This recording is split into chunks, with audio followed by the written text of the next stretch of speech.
everyone, welcome to this 60-minute video, and I'm very excited to share with you a very nice sharp opening weapon for your black repertoire.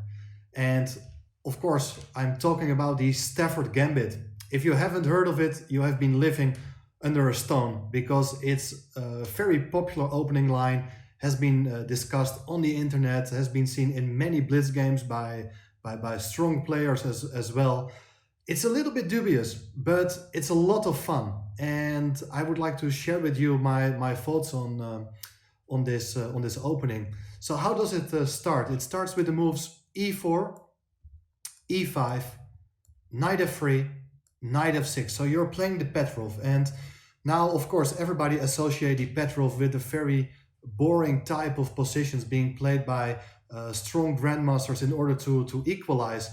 Well, then you haven't heard of the Stafford Gambit yet, because after knight takes e5, we are not going to play the automatic reply d6, which has been seen in the majority of cases. Of course, you also better refrain from playing knight takes e4 because of queen e2, and you do get problems on the e file. But the key idea, and that's where the Stafford Gambit is actually starting, is for black to play the move knight to c6. Very nice move in a sense that you just ignore the fact that you have lost, you're ready to lose a pawn, and after knight takes c6 we are going to recapture with our d pawn. It's against the positional rules of the game that normally you have to recapture towards the center in order to gain more influence. Now we are taking away from the center with the main idea to try to develop our pieces as quickly as possible to get the light squared bishop out. The dark squared bishop goes to c5 in many cases, and black already takes a small lead in development, as he is ready to develop his minor pieces very quickly.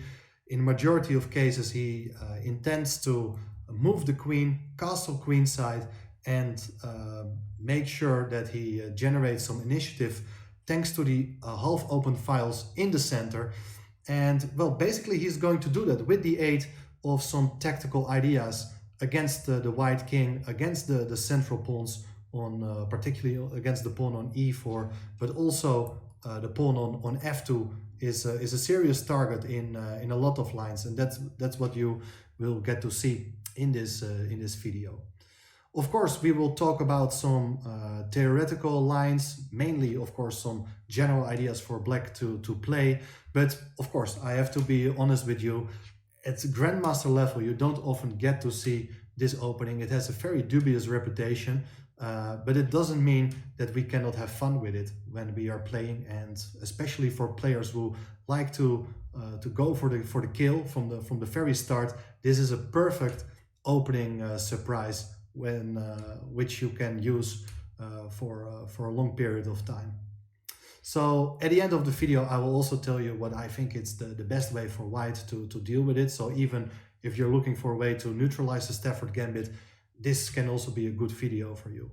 In any way, I would like to invite you to join me in this adventure in all the exciting lines of this Stafford Gambit. So let's get started.